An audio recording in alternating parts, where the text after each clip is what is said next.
We are talking trade and tariffs now with Larry Sanders, our extension economist and ag policy specialist. And Larry, this is in the news quite often. Why don't you just kind of start with an overview and get us all up to speed?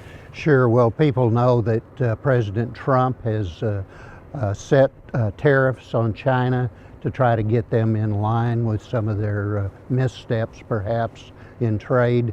And those trade talks have been continuing to try to reduce the tariffs or prevent more.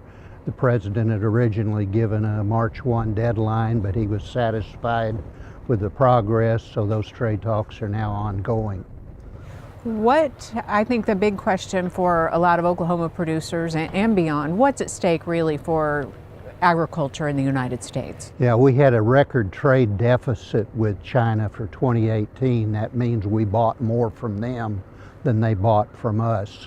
And a big part of that was drops in agriculture.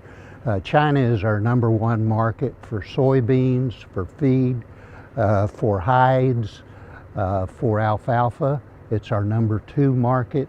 For hay, it's our #3 market.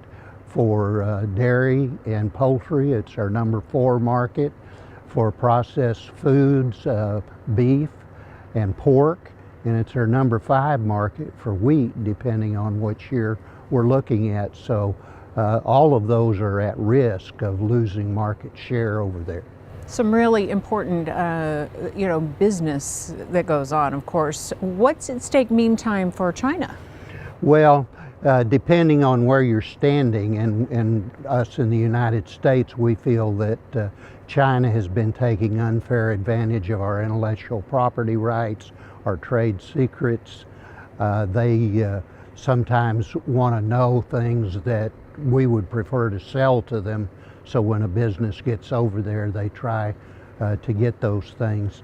And they also are manipulating their currency, so their products are relatively cheaper on the world market than ours are.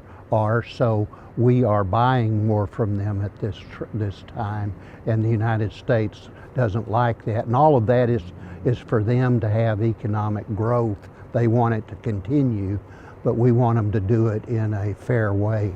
Right. What is next in all of this, in your opinion?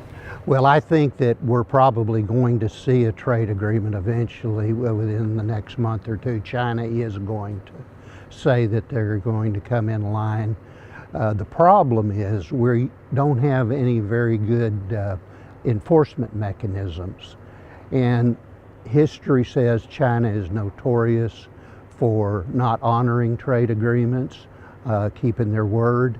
And so probably down the road somewhere, we're probably going to have to file a dispute claim with the World Trade Organization. That accountability part of the picture, there's a lot in the news, a lot to keep up with. What is it important to kind of keep on our radars moving forward? Well, we know that President Trump signed the U.S., Mexico, Canada trade agreement last year.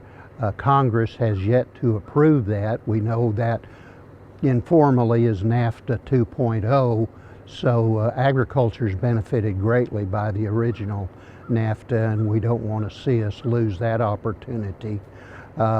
We backed out of the Trans-Pacific Partnership. The remaining 11 countries have moved forward without us, and they're reducing tariffs, and we may lose a bit of market share in the Pacific Rim if that moves forward without us, and it looks like it will. We've reinitiated trade talks with Europe, and in particular England, because of Brexit, and there's some contention there because they don't want to lower their tariffs on our automobiles. So we'll probably see some fireworks down the road there as well. Well, we appreciate your analysis, and of course keep us up to speed as everything develops. Thank you. Thanks a lot, Larry.